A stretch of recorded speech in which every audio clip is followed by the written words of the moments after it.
On September 24, 2005, a mother of four vanished 500 feet from a Colorado mountain summit, swallowed by thin air and rock. 850 searchers combed the wilderness for 8 days. 19 years later,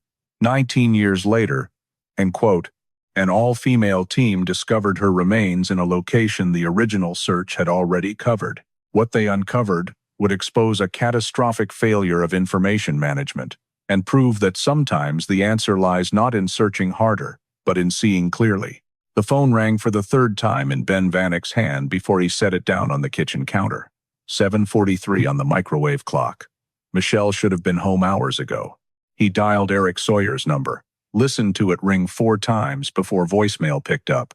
Outside, September dusk faded to charcoal, and somewhere in the mountains west of Denver, his wife was still out there. He tried her cell again, straight to voicemail.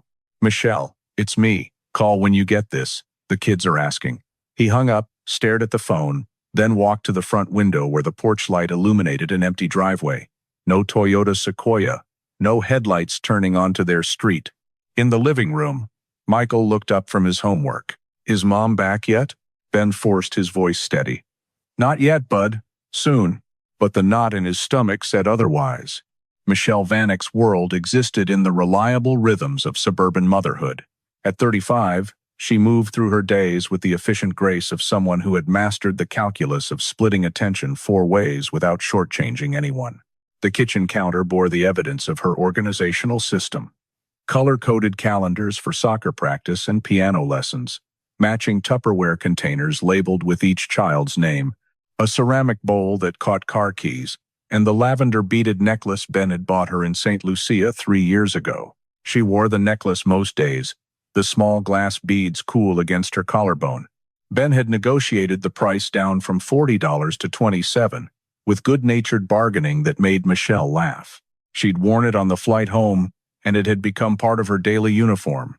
Jeans, comfortable shirt, the necklace, whatever jacket Colorado weather demanded.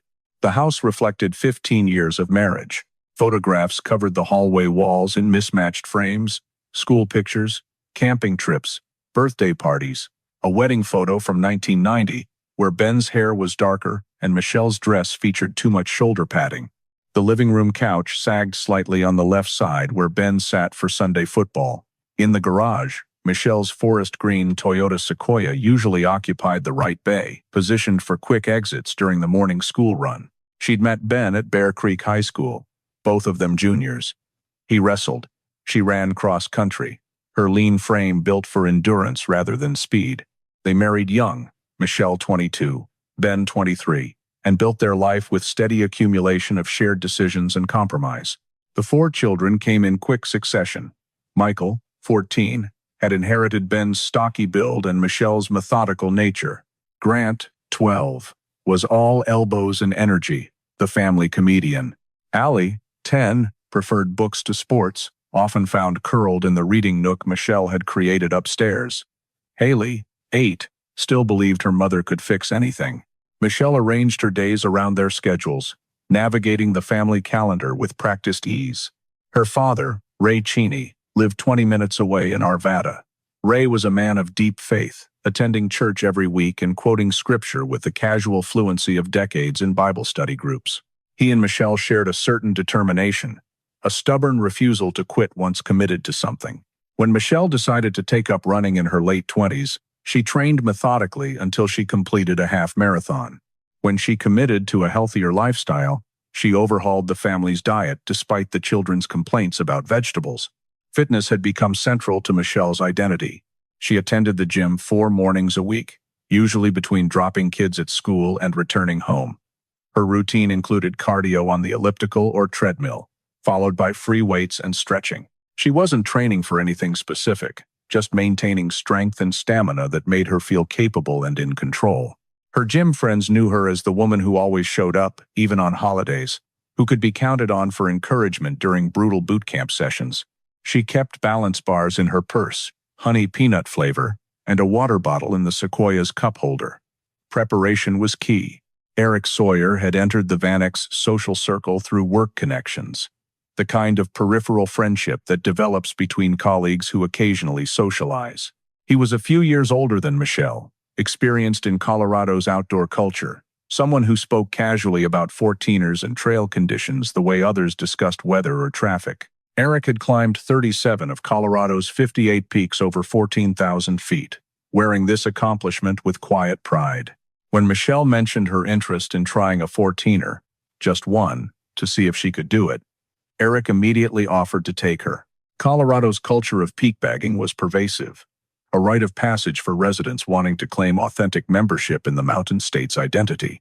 Michelle had hiked plenty of trails with the family, easy day hikes in the foothills where elevation gain was manageable, but she'd never attempted anything above 12,000 feet, never pushed her body against thinning air and reduced oxygen that turned legs to lead. 3 days before the planned summit attempt, Ben had pulled Eric aside at a backyard barbecue, both men holding beers near the grill while burgers sizzled. "Is she ready for this?" Ben asked, his eyes finding Michelle across the patio where she laughed at something Ollie said. Eric nodded, confident. "It's just a hike. The North Ridge route is straightforward. Class 2 terrain, nothing technical. I've done Holy Cross a dozen times. We'll take it slow, turn around if she's struggling." Ben accepted this reassurance because Eric seemed to know what he was talking about, and because Michelle was athletic and determined, and rarely failed at physical challenges once committed. Still, a small unease settled in his chest. He kept it to himself, not wanting to seem overprotective. The plan was simple. Wake early, drive to the trailhead near Minturn, complete the hike, return by late afternoon. Michelle laid out her gear the night before. Sorel boots, well worn from years of family hikes, blue windbreaker over a red t-shirt, black spandex pants and blue mittens for summit cold, her Camelback hydration pack filled and ready. She packed snacks, balance bars, goo energy gels, trail mix, and checked the weather forecast 3 times. Clear skies predicted, good conditions. Sunday dinners at Ray Cheney's house were tradition, a gathering point where Michelle's siblings and their children filled the rooms with noise and laughter. Ray presided over these meals with gentle authority, saying grace before every meal, his voice steady and certain. Michelle held hands with her children during these prayers, her head bowed, her faith a quieter version of her father's but no less sincere. In the photographs lining the Vanek hallway, Michelle appeared as a constant presence across 15 years. Her face changed subtly with time, lines at the corners of her eyes, hair shifting from shoulder length to shorter, but her smile remained warm and genuine. In one photo from 2 summers prior, she stood at the Pikes Peak summit marker, having driven the toll road to 14,000 feet. She'd joked about it not counting as a real summit since they'd driven, but she'd been curious about how her body would handle altitude. She'd felt the thinner air, noticed her breathing quicken, but she'd been fine, capable. The kitchen table where Michelle sat most evenings helping with homework was scarred from years of use, marked with pen indentations and circular stains of glasses set without coasters. She occupied the chair nearest the phone, ready for calls that structured her days. School notifications, doctor reminders, friends coordinating carpools. Her handwriting filled calendar squares in neat block letters, each entry a commitment she'd honor. Michelle Vanek was someone who followed through. The alarm clock's shrill beep cut through darkness. Michelle's hand found the snooze button, hesitated, then pushed up from the mattress. She dressed quickly in the bathroom, red t-shirt, black spandex, blue windbreaker, and slipped the lavender necklace over her head. In the kitchen, she filled her Camelback and stuffed balance bars into the pack's front pocket. Headlights swept across the front window. Eric Sawyer's truck idled in the driveway, exhaust vapor ghosting in the pre-dawn chill. "Ready?" Eric asked as she climbed in. "Ready." They drove west toward the mountains, the sky lightening from black to navy to pale blue. Eric talked about the route, 11 miles round trip, 5,600 feet of elevation gain, straightforward terrain. He'd done Holy Cross a dozen times. They'd be back by late afternoon. 6:15 a.m.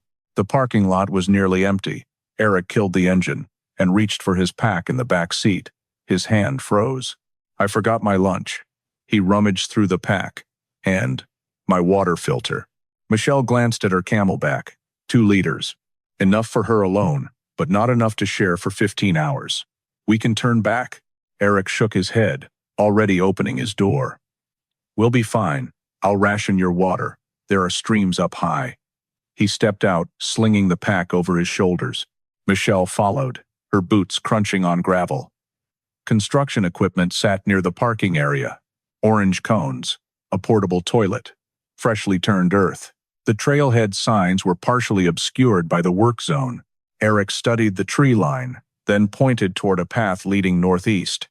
That way, they started walking. The trail climbed immediately, switchbacking through dense pine forest where the air smelled of sap and damp earth. Michelle's breathing fell into rhythm with her steps. The camelback's weight settled comfortably against her spine. Morning light filtered through branches overhead, painting the forest floor in stripes of gold and shadow. An hour in, the trees thinned. They emerged onto an exposed ridge where wind hit them full force, and the view opened to reveal peaks stretching in every direction. Eric stopped, turned in a slow circle, his expression shifting from confidence to confusion. This doesn't look right. Michelle pulled out her water bottle, took a small sip. What do you mean? We should be on North Ridge. This is. He scanned the horizon, located the distinctive cross-shaped snow formation on the mountain's north face. We're on Halo Ridge. Is that bad? Eric's jaw tightened. It's longer, 15 miles instead of 11, and we have to traverse 3 13,000-foot peaks to get there. Michelle felt the first flutter of unease in her stomach. Should we go back? He checked his watch. 7:30. We're already 2 hours in. If we turn around now, we wasted the whole morning. He looked at her. You feel okay?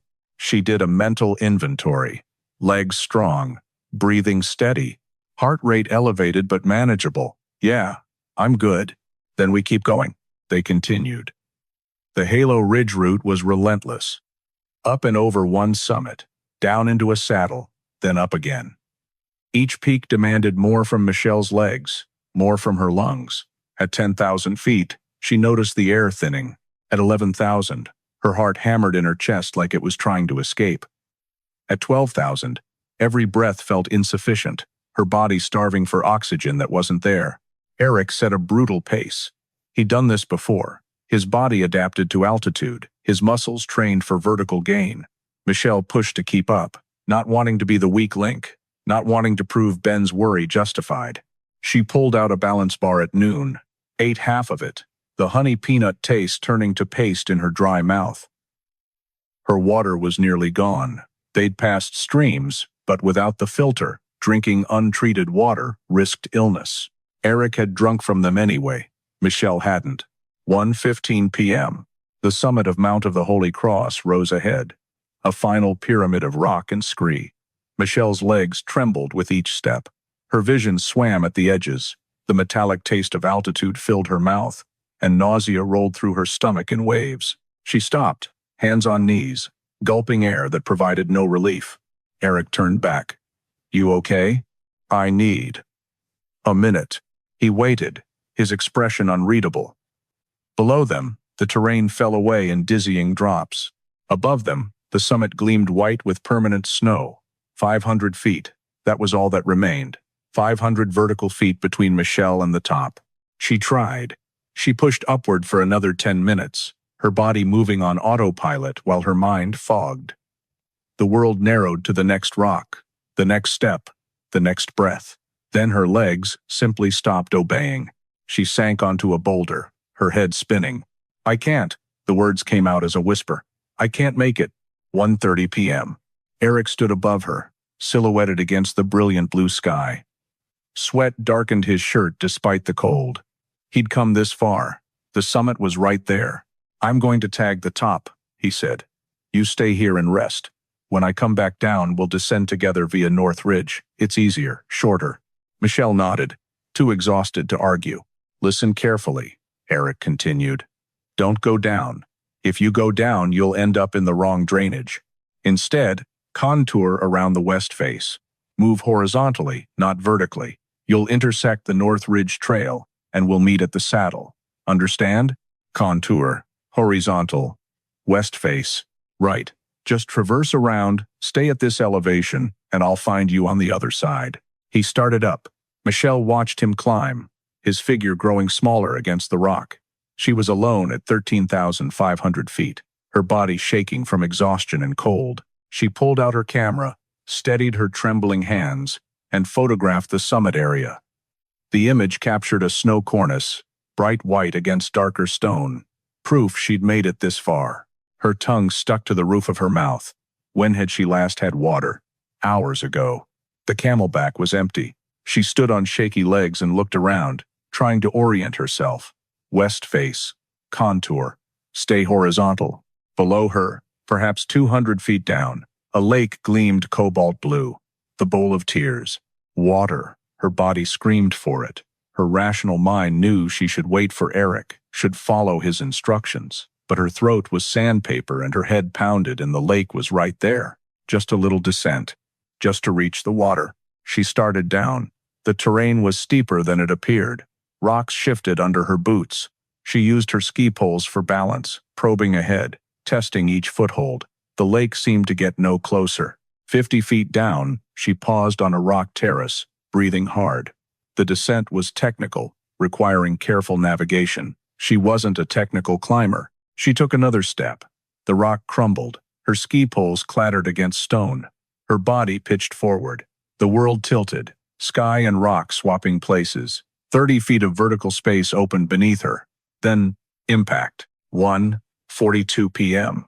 Eric Sawyer reached the top of Mount of the Holy Cross, touched the summit marker, and took a photo.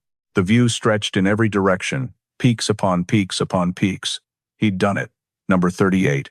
He started down the north ridge, moving quickly, eager to meet Michelle and finish the descent. The trail was clear, well marked, easier than Halo Ridge. He reached the saddle by 2:30 and waited. No, Michelle. He called her name. The wind swallowed his voice. He waited another 30 minutes, then an hour, scanning the terrain for her blue windbreaker. Nothing. By 4 o'clock, panic had set in. By 4:47, he had his phone out, hands shaking as he dialed 911. September 24th, 2005, 4:47 p.m. The dispatcher's voice was calm, professional. Eagle County 911. What's your emergency? Eric's words tumbled out. I'm on Mount of the Holy Cross. My hiking partner is missing. We separated at 1:30. She was supposed to meet me, but she never showed up. Sir, I need you to stay calm. What's your exact location? North Ridge Saddle. I've been calling her name for 2 hours. She's not responding. And your partner's name? Michelle Vanek.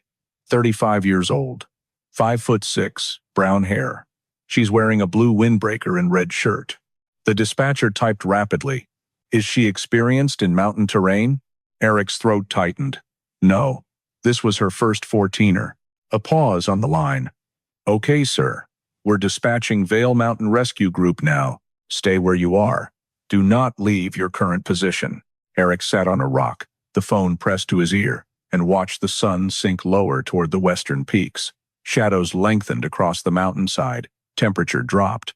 Somewhere out there, Michelle was alone in terrain she didn't know, in conditions that could turn dangerous once darkness fell. 5:30 p.m. Deputy Sarah Chen pulled the topographic maps for Holy Cross Wilderness and spread them across the conference table. The Vail Mountain Rescue Group coordinator, Tom Harrison, arrived within 20 minutes, his radio already crackling with chatter as volunteers mobilized. North Ridge route, Tom said, tracing the standard trail with his finger. If she went down instead of contouring, she'd end up in either Cross Creek or Fall Creek drainage. He marked both areas with red pen. That's where we start. Headlamps bobbed through the darkening forest as the first wave of searchers reached the trailhead within the hour. 12 volunteers from Vail Mountain Rescue Group, equipped with radios, GPS units, and trauma kits. They split into 3 teams. 1 ascending North Ridge to Eric's position, 2 descending into the likely drainages where a lost hiker would naturally go. The team that reached Eric found him pacing the saddle, his face pale in the beam of their headlamps. She said she understood, he told them, his voice breaking. I told her to contour, stay horizontal. She nodded. She said she understood. The team leader, a veteran climber named Marcus Webb, put a hand on Eric's shoulder. We'll find her, but I need you to show us exactly where you last saw her. They climbed in darkness, Eric leading them up toward the spot 500 feet below the summit. The wind had picked up, gusting hard enough to make conversation difficult. When they reached the boulder where Michelle had sat, Marcus swept his headlamp across the terrain. Rock, scree, and emptiness. No sign of a blue windbreaker. No footprints visible in the failing light. "She could have gone any direction from here," Marcus said into his radio. "We need more people." September 25th, 2005. Dawn broke clear and cold. By 7 a.m., the search had grown to 45 people. By noon, over 100. Command post was established at the Half Moon trailhead, a cluster of vehicles and tents where Deputy Chen coordinated resources on a whiteboard that grew more complex by the hour. Search grids were drawn and redrawn. Teams were assigned sectors covering Cross Creek, Fall Creek, and the North Ridge Trail itself. Helicopters arrived, 2 from Flight for Life, 1 from the National Guard, their rotors beating the thin air as they swept the wilderness in widening circles. Ben Vanek arrived mid-morning, having driven from Lakewood through the night. His face was hollow, eyes red-rimmed. Deputy Chen met him at the command post. "We have over 100 people searching," she told him. "Helicopters with thermal imaging. Dog teams are on their way." "What do you think happened?" Chen chose her words carefully. "The terrain is complex. If she descended instead of traversing, she could be in a drainage canyon, sheltered from view. We're covering every possibility." Ben stared at the map. The wilderness area sprawled across the table. Contour lines pressed so close together they blurred into solid brown. Somewhere in that maze of rock and forest, Michelle was waiting. 27, 2005. The search reached its maximum intensity on the third day. 126 searchers spread across the mountain in a coordinated sweep. 5 helicopters rotated through the airspace above Holy Cross. Fixed-wing aircraft photographed the terrain from altitude. 6 dog teams worked the mountain. 3 trailing dogs following Eric's route backward. 3 air-scent dogs searching for any human scent carried on the wind. Horse teams picked through the lower elevations where the forest was too dense for foot travel. Technical climbers rappelled into gullies and cliff bands deemed too dangerous for standard ground teams. The dogs hit alerts. At 10 a.m. on September 27th, a German shepherd named Buster showed intense interest in an area of rocky terrain near steep cliff bands. His handler, Lisa Rodriguez, called it in over the radio. The sector team converged. They found snow, rock, and what might have been blood, a few dark spots on white snow. But even as they marked the location, weather moved in. Heavy clouds rolled over the peaks, and within an hour, snow began to fall. By the time a forensic team could reach the site, the evidence was gone, buried under fresh powder. A suspicious duffel bag turned up at the trailhead, forest green canvas containing a hunting rifle and ammunition. Deputies interviewed the owner, a local man who claimed he'd been camping legally in the area. His story checked out. The bag was unrelated. Another camper, middle-aged and uncooperative, refused to answer questions about his whereabouts on the 24th. Deputies pressed him, suspicious of his evasiveness, but eventually cleared him. Another dead end. The command post was drowning in paperwork. Each team filed handwritten reports after every shift. Each helicopter pilot submitted flight logs. Each dog handler documented alerts. Deputy Chen tried to synthesize it all, transferring information onto master maps using colored markers to indicate where teams had searched. Blue for ground teams, red for air assets, green for dogs, yellow for horses. The map became a rainbow of overlapping lines, sectors checked and double-checked and triple-checked. But the information was fragmented. Team Alpha's report mentioned searching one grid, but their hand-drawn map showed them slightly north of where Team Bravo had searched the same grid. The helicopter's photo showed a rock formation that might be significant, but nobody on the ground could locate it. Buster's alert near the cliff bands was noted, but the exact coordinates were approximate. Lisa had estimated the GPS reading in difficult terrain. The searchers were thorough, dedicated, and exhausted, but they were creating data faster than anyone could process it. October 2nd, 2005. On the 8th day, with weather deteriorating and no new leads, the decision was made. Deputy Chen stood before the assembled searchers at the morning briefing, her voice heavy. "We're suspending active search operations as of noon today. This doesn't mean we're giving up. It means we're transitioning to passive mode, following up leads, staying ready to respond if new information comes in. The searchers filed out silently. 850 people over 8 days had combed Mount of the Holy Cross. They'd walked every trail, searched every drainage, and checked every logical place a lost hiker might go, and found nothing. Ben Vanek sat in his truck in the parking lot, staring at the mountain. Ray Cheney stood beside him, one hand on his son-in-law's shoulder, lips moving in silent prayer. By evening, the command post was dismantled. Tents came down. Vehicles pulled away. The wilderness returned to silence. Michelle Vanek had vanished. January 2006. The house in Lakewood felt wrong without Michelle. Ben walked through rooms that echoed too much. Past the calendar still marked with her handwriting. Past the laundry basket where her gym clothes waited to be washed. He couldn't bring himself to move anything. Her toothbrush stayed in the holder. Her pillow kept its place on the bed. The kids asked questions he couldn't answer. "Where's Mom? When is she coming home? Is she okay?" "We don't know yet," became his standard response. But a lot of people are looking, except they weren't. Not anymore. The active search was over. What remained was the agony of ambiguous loss. Grief without a body, mourning without closure, a psychological limbo where hope and despair coexisted in toxic balance. Ben found himself doing double takes on the street. A woman with brown hair at the grocery store, a figure in a blue jacket walking a dog. His heart would leap, his feet would move before his brain caught up, and then he'd see it wasn't her. Could never be her. Michelle wouldn't have left her children. Whatever happened on that mountain, it wasn't abandonment. Ray Cheney's faith, so solid for 70 years, began to crack.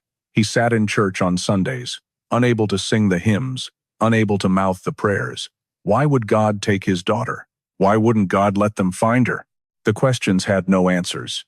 His pastor spoke of mysterious ways and divine plans, and Ray nodded politely while doubt gnawed at him from the inside. 2010. The media moved on, as media always does. The story cycled through local news, then regional, then disappeared entirely except for anniversary pieces each September. Still missing after 1 year. Still missing after 3 years. The headlines became ritual, empty of new information. But the internet remembered. True crime forums picked up the case, dissecting every detail. Reddit threads grew to hundreds of comments. Amateur detectives parsed Eric Sawyer's timeline, found inconsistencies that didn't exist, constructed theories built on speculation and suspicion. He was the last person to see her alive. They separated on a mountain. Who does that? No body means no proof. She actually fell. Eric's name became synonymous with suspicion in certain online circles. The Eagle County Sheriff's Office had cleared him. His timeline checked out. His story was consistent. His cooperation complete. But the court of public opinion operates on different rules. Eric stopped checking the forums, stopped reading his name. The weight of unearned guilt settled onto his shoulders like a pack he couldn't remove. Michael graduated high school without his mother in the audience. Grant learned to drive without her in the passenger seat, teaching him to parallel park. Ollie went to prom, and Ben helped her with her hair because nobody else knew how Michelle used to braid it. Haley, the youngest, began to forget her mother's voice. The photographs on the hallway wall became historical artifacts, a life frozen in 2005. Michelle's smile looked out from frames as the world moved forward without her. The Vail Mountain Rescue Group kept Michelle's file open. New members were trained on the case as an example of how someone could vanish despite massive search efforts. The Vanek case became shorthand for the mountain's capacity to hide its secrets. The lesson drilled into every volunteer was never separate your party. Erica German joined VMRG in 2018, drawn by a desire to give back to the mountain community. She was meticulous by nature, a data analyst by trade, someone who saw patterns where others saw noise. During her orientation, a veteran searcher told Michelle's story, and something about it bothered Erica.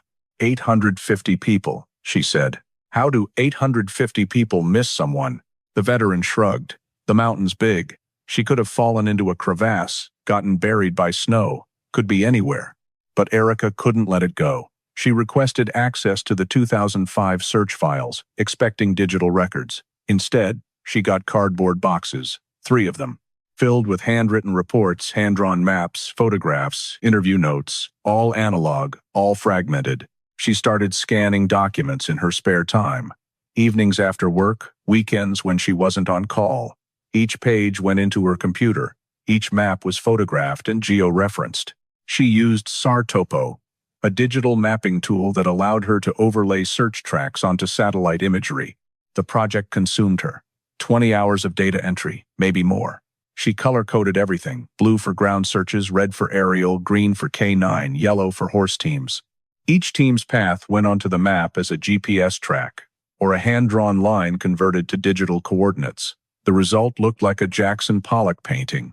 Lines everywhere, crisscrossing and overlapping in chaotic density. The mountain was covered. Every drainage, every trail, every logical descent route showed multiple search passes. But as Erica zoomed in, adjusted the transparency, filtered layers, she began to see something else. Gaps, small at first, barely noticeable, then larger, a pattern emerging from the chaos. There were white spaces, areas where the density of coverage dropped to nothing. One region in particular stood out. Steep terrain on the west face, near cliff bands, in an area the 2005 notes described as too dangerous without specific clues. Erica cross-referenced K9 alerts. There it was, Buster, September 27, 2005. Strong alert in Sector 7. The coordinates put him right at the edge of the white space, right where the steep terrain began. She called the dog's handler, Lisa Rodriguez, now retired but still living in Vail. "I remember that alert," Lisa said over the phone. Buster was adamant, but the slope was nearly vertical, loose rock, and weather was coming in. The sector leader made the call not to descend without better reason. "We marked it and moved on." Erica stared at her screen. Marked and moved on. In the chaos of 850 searchers and 8 days of continuous operations, that single alert had been documented, noted, and then buried under the avalanche of other information. The white space on the map wasn't unexplored. It was unexplorable. At least it had been in 2005, when the search was frantic, and resources were spread thin, and nobody wanted to risk more lives without solid evidence. But now, with digital tools, with precise coordinates, with time to be methodical instead of desperate, Erica began planning a search. Summer 2021. Before Erica could organize her expedition, a hiker made a discovery. A father and son, scrambling through an alpine meadow on the northeast side of the mountain, found a boot sole. Weathered, sun-bleached, barely recognizable. They turned it over to the sheriff's office. DNA analysis took 6 weeks. When the results came back, Sergeant Chen, now grayer but still with the department, called Ben Vanek personally. "We found something," she said. "A boot. DNA confirms it belonged to Michelle." Ben's knees gave out. He sat down hard on the kitchen floor, the phone pressed to his ear. "Where?" "Northeast side." "Not in the main search area from 2005, but close. It means she's up there, somewhere on that mountain." The search reignited. Not with 800 people, not with helicopters and horse teams, but with focus, with precision, with Erica German's map showing exactly where nobody had looked. 2022. Martha Lappy had never met Michelle Vanek. She'd never been to Mount of the Holy Cross. She lived in Fort Collins, 2 hours north of the wilderness area, and had no connection to the case beyond what she'd read in a news article years ago. But in March of 2022, she woke from a dream so vivid it left her shaking. A woman stood on a mountainside, pointing downward. The woman's face was clear in Martha's mind. Brown hair, kind eyes, desperate expression. She kept saying one word over and over: "Michelle." Then she pointed to a specific spot on a map, her finger pressing against rocky terrain near a blue lake. Martha tried to dismiss it. Dreams were dreams, nothing more. But the image wouldn't leave her. She found herself pulling up topographic maps of Holy Cross online, searching for the features she'd seen. When she found the Bowl of Tears, a cobalt blue alpine lake on the west face, her hands went cold. That was it. That was the spot. She called the Eagle County Sheriff's Office, feeling foolish.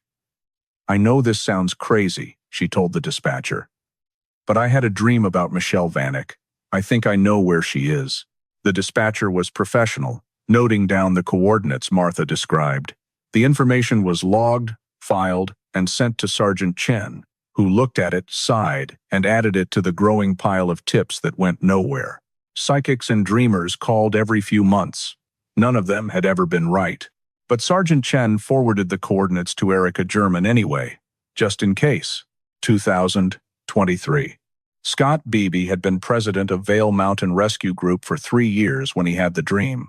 He'd participated in the original 2005 search as a junior volunteer, 23 years old, and eager to prove himself. The failure to find Michelle had haunted him ever since. Every training session, every new search, he thought about her. The dream came in late fall. A woman's voice, clear as if someone stood beside his bed. "I didn't want to be found by a guy," she said. "Guys got me into trouble." Scott woke, turned on the light, and sat up. His wife stirred beside him. "You okay?" she mumbled. "Yeah, just a weird dream." But it stuck with him. He mentioned it to Erica German during a training session 2 weeks later, expecting her to laugh it off. Instead, her eyes went wide. "An all-female team," Erica said slowly. "What if that's what we need?" She pulled up her Sartopo map, showed him the white space she'd identified. The coordinates from Martha Lapp's dream. They overlapped almost perfectly with the area near Buster's alert from 2005. The steep terrain below the Bowl of Tears, in a section called the Angelica Couloir. Rocky, dangerous, and completely unsearched. "We organize a team," Erica said, "small, experienced, and we go there." Scott nodded. "When?" "September. On the anniversary, September 13th, 2024. The team assembled at dawn. Erica German led 5 other women, all experienced mountaineers, all members of VMRG, all aware they might find nothing. Zach Smith, a male volunteer, joined at the last minute with specialized climbing gear. The target was clear. The white space on Erica's map, the rocky chute below the Bowl of Tears, the area that had been marked too dangerous 19 years ago. They hiked in silence, the weight of 19 years pressing on their shoulders. By 9 a.m., they'd reached the upper elevations. The terrain grew steeper, the rocks looser. They moved carefully, testing each foothold, using fixed lines where the exposure became severe. At 10:47 a.m., Zach spotted something. A scrap of fabric on a rock terrace, faded red against gray stone. He called out, and Erica scrambled over to him. The fabric was weathered, sun-bleached, but unmistakably synthetic. Michelle had worn a red t-shirt under her blue windbreaker. "We're close," Erica said into her radio. "Sector 9, grid reference 832. We have possible evidence." They ascended the rock seam slowly, finding more items scattered among the boulders like breadcrumbs. A blue windbreaker, folded by wind and time into a crevice between rocks. Inside the pocket, a digital camera. Ski poles, bent and broken, wedged into a crack. Each discovery made Erica's heart pound harder. At 11:23 a.m., they reached an alcove at the bottom of a cliff. The camelback pack sat there, gray and black fabric gnawed by pikas but still intact. Erica knelt beside it, her hands shaking as she opened the main compartment. A half-eaten balance bar. Goo energy gels. Blue mittens and a knit cap. The Toyota key fob in the waist pocket. And wrapped around a small bone fragment, a lavender-beaded necklace. Erica's radio crackled. She pressed the button, her voice steady despite the tears streaming down her face. "Command, this is German. We found her. We found Michelle Vanek." The alcove had protected the remains from scavengers and weather. A walnut-sized fragment of skull rested near the pack. Erica marked the location with GPS, photographed everything in place, and called for the forensic anthropologist. The team spread out, searching the immediate area. They found more bones scattered among the rocks, spine, scapula, fragments that would need expert identification. The distribution pattern told a story. Michelle had fallen from above, impacted the rocks below, and come to rest in this sheltered spot, where snow and shadow had preserved her for nearly 2 decades. The Bowl of Tears gleamed cobalt blue 200 feet below the alcove. From the rock terrace where Michelle's camera was found, the lake was clearly visible. Erica stood there, reconstructing the final moments. Michelle, dehydrated and exhausted, seeing water, making the decision to descend. The technical terrain proving too difficult. The slip, the fall. She was trying to survive, Erica said quietly to Zach. She was doing everything right, eating, trying to find water. She just ran out of mountain. September 13th, 2024, evening. Sergeant Chen made the call to Ben Vanek at 6 p.m. 19 years to the day after Michelle disappeared. On the exact anniversary, they'd found her. Ben sat in his kitchen, the same kitchen where he'd waited for Michelle to come home in 2005, and listened to Chen explain the discovery, the location, the evidence, the preliminary assessment that Michelle had died from injuries sustained in a fall. "Can I see her?" he asked. "The forensic team needs time to process the site. But yes, when they're done, you can visit the location." Ben called his children, Michael and Grant, both in their 30s now. Ollie and Haley, grown women with lives of their own. They gathered at the house that evening, sitting around the same table where they'd eaten breakfast 19 years ago before their mother left for a mountain she'd never descend. "At least we know," Michael said finally. "At least we know she didn't leave us." Ray Cheney, now 93 and frail, wept when Ben told him. "God brought her home," he said. "It took 19 years, but he brought her home." September 20th, 2024. The forensic anthropologist, Dr. Sarah Martinez, led a second expedition to the site with cadaver dogs. Over 3 days, they recovered additional remains and processed the scene with meticulous care. The digital camera yielded crucial evidence. The final photos Michelle had taken showed the summit area, the snow cornice, the rocky terrain. The timestamps placed her last photograph at 1:38 p.m., just minutes before she would have started her fatal descent. The half-eaten balance bar suggested she'd been trying to maintain her energy. The goo gels, unopened, indicated she'd been rationing her supplies. The bent and broken ski poles showed the force of impact when she fell. Everything pointed to the same conclusion. Michelle Vanek had been fighting to survive, making reasonable decisions based on limited options, when the mountain's unforgiving terrain claimed her. Dr. Martinez's report was definitive. Cause of death: blunt force trauma consistent with a fall from height. Time of death: September 24th, 2005, between 1:30 and 3 p.m. Manner of death: accidental. No evidence of foul play. No indication of any involvement beyond tragic circumstances and poor decision-making in a high-consequence environment. The water-seeking hypothesis explained everything. From the rock terrace where Michelle's camera and windbreaker were found, the bowl of tears was clearly visible, a brilliant blue beacon to someone dying of thirst. The instruction to contour had been vague, the terrain more technical than it appeared, and Michelle's inexperience had left her unable to assess the danger until it was too late. October 2024. Erica German presented her findings at an emergency meeting of the Colorado Search and Rescue Association. She projected her SAR topo map on the screen, the Jackson Pollock painting of search tracks from 2005, and the glaring white space where Michelle had been found. The 2005 search wasn't a failure of effort, Erica said. It was a failure of information management. We had the data. Buster alerted in the right spot.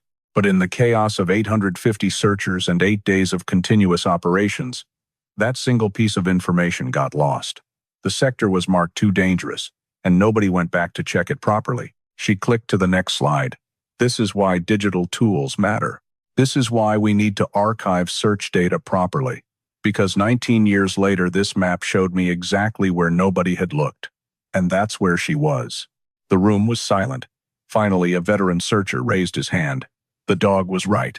The dog was right, Erica confirmed. Lisa Rodriguez and Buster did their job perfectly. We just didn't follow through. The presentation ended with Erica's recommendations. Mandatory digital data entry for all searches, real-time mapping using tools like SARTOPO, regular review of cold cases using modern technology, and increased trust in K9 alerts, even when the terrain seems prohibitive. The Michelle Vanek case would become the textbook example of how to solve a cold case through digital archaeology. November 2024. The news of Michelle's discovery went national. The story had everything: a 19-year mystery, an all-female search team, the eerie dreams that had pointed to the correct location, and the technological breakthrough that had finally brought closure. Media outlets from CNN to local Colorado stations covered the story. The online forums that had spent years speculating about foul play went silent. Eric Sawyer, vindicated at last, declined all interview requests. He'd lived with the guilt of the separation decision for 19 years. No amount of public exoneration could erase that. Then Vanek did give one interview, sitting in his living room with the photographs of Michelle visible on the walls behind him. "People ask if this brings closure," he told the reporter. "I don't like that word. Closure suggests something ending. Michelle isn't ending. She's part of our family forever. This brings peace. We know what happened. We know she fought to come home to us. We know she's not lost anymore." The reporter asked about the lavender necklace, found wrapped around bone after 19 years in the wilderness. Ben's eyes filled with tears. "I bought that for her in St. Lucia. $27. She wore it almost every day. When they told me they found it with her." He paused, collecting himself. "It means she had a piece of us with her at the end. She wasn't alone." The Vanek family held a private memorial service in December. Michael and Grant had tattoos done, the GPS coordinates of the recovery site inked onto their forearms, the ink mixed with a small amount of their mother's ashes. It was a modern way of mourning, a literal bringing home of someone who'd been lost. Allie and Haley chose not to get tattoos, but they each took a small portion of ashes to scatter at places their mother had loved. The backyard garden in Lakewood, the trailhead of a favorite family hike, the shore of Horsetooth Reservoir where they'd spent summer weekends. Ray Cheney's faith, shattered in 2005, was restored.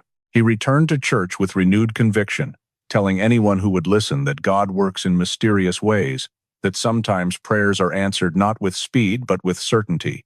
His daughter had come home. That was enough. January 2025. The annual Colorado Search and Rescue Conference drew 300 attendees to the Breckenridge Community Center in January. Erica German's presentation was scheduled for the main hall, and by the time she took the stage, standing room was filled. The title of her talk was simple: Finding the White Space, How Digital Tools Solve Cold Cases.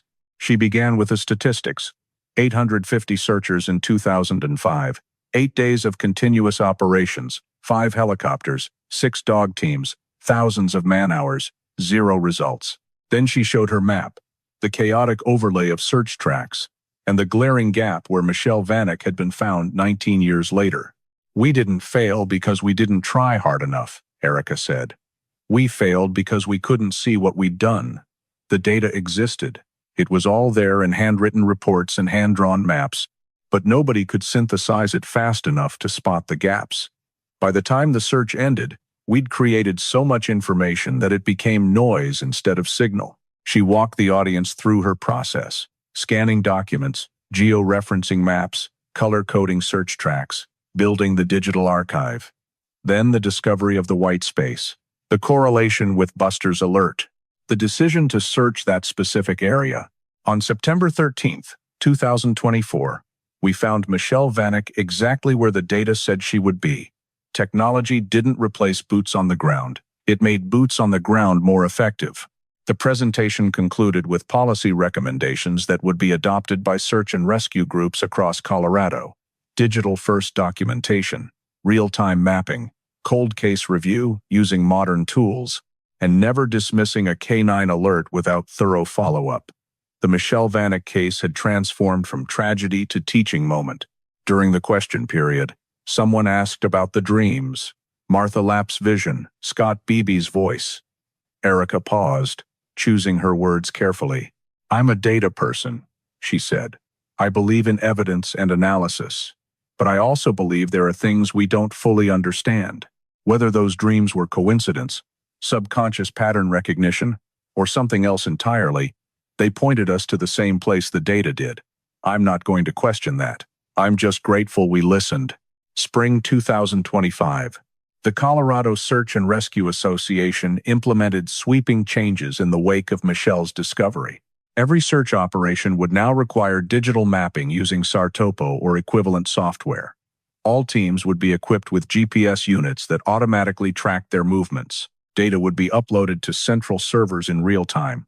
allowing incident commanders to see coverage gaps as they developed rather than days or weeks later. The Vail Mountain Rescue Group established the Michelle Vanek Memorial Award, given annually to the searcher who demonstrated exceptional persistence and innovative thinking. Erica German was the first recipient. She accepted the award at a ceremony in Vail, with Ben Vanek and his children in attendance. "This belongs to everyone who never stopped looking," Erica said, holding the plaque. "To Lisa Rodriguez and Buster, who were right all along. To the searchers who spent 8 days in brutal conditions in 2005. To the family who waited 19 years. Michelle brought us all together. This award is really hers." The case became required study material for mountain rescue training programs throughout the western United States. The separation decision that Eric and Michelle made was analyzed in classroom settings as a cautionary tale about maintaining party unity in high-consequence environments. The information overload problem was dissected in emergency management courses as an example of how good intentions can create system failure. Michelle Vanek's disappearance, once a source of shame for the search and rescue community, became a catalyst for improvement. Summer 2025. In June, a small memorial plaque was installed at the Half Moon Trailhead, bronze, weather-resistant, mounted on a granite boulder near the parking area. The inscription was simple: "In memory of Michelle Vanek, 1970 to 2005. Mother, daughter, friend. The mountains do not forget." The Vanek family made an annual tradition of hiking to the trailhead on Michelle's birthday. Not to the summit, nobody wanted to summit Holy Cross, but to the memorial, where they would sit and share stories. Michael brought his own children, Michelle's grandchildren, who would never meet her but would know her through photographs and anecdotes. Grant brought flowers every year, lavender-colored to match the necklace. Allie read poems she'd written about loss and memory. Haley, the youngest, who'd been only 8 when her mother disappeared, brought her journal and wrote letters to a woman she was still learning to remember. Ben Vanek remarried in 2010. And his second wife understood that Michelle would always be part of the family. The house in Lakewood was eventually sold, but before they moved, Ben took one final photograph of the hallway where Michelle's pictures hung. That gallery of images, wedding photos, family vacations, school portraits, was recreated in his new home, a permanent reminder that some people leave marks too deep to erase. Ray Cheney passed away in 2026 at the age of 95. His funeral was well attended, his faith restored in his final years.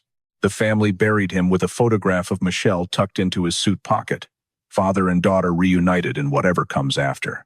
Mount of the Holy Cross still rises 14,007 feet above sea level, its distinctive cross-shaped snow formation visible from miles away. Hundreds of hikers attempt the summit every summer. Most succeed. Some turn back. All are reminded by signs at the trailhead to stay together, carry adequate water, and respect the mountain's capacity to kill. The Bowl of Tears still gleams cobalt blue in summer months, a beautiful trap for the unprepared. The Angelica Couloir where Michelle fell remains dangerous, its loose rock and steep grades unchanged by time. But now, every Colorado search and rescue volunteer knows that spot. They know the white space on the map. They know what happens when information overwhelms understanding. Erica German continues to lead searches with VMRG. She's digitized dozens of old case files, looking for other white spaces, other gaps in coverage, where someone might still wait to be found.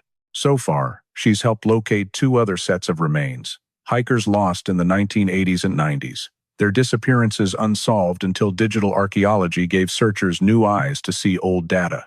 The story of Michelle Vanek is no longer about loss. It's about transformation. About how failure, examined honestly, can lead to improvement. About how persistence across 19 years can yield answers when everyone else has given up. About how a mother of 4 from Lakewood, who wanted to climb just one mountain, became the catalyst for change that will save future lives. If this story moved you, please subscribe to stay connected to more untold mysteries and the journeys that bring them to light.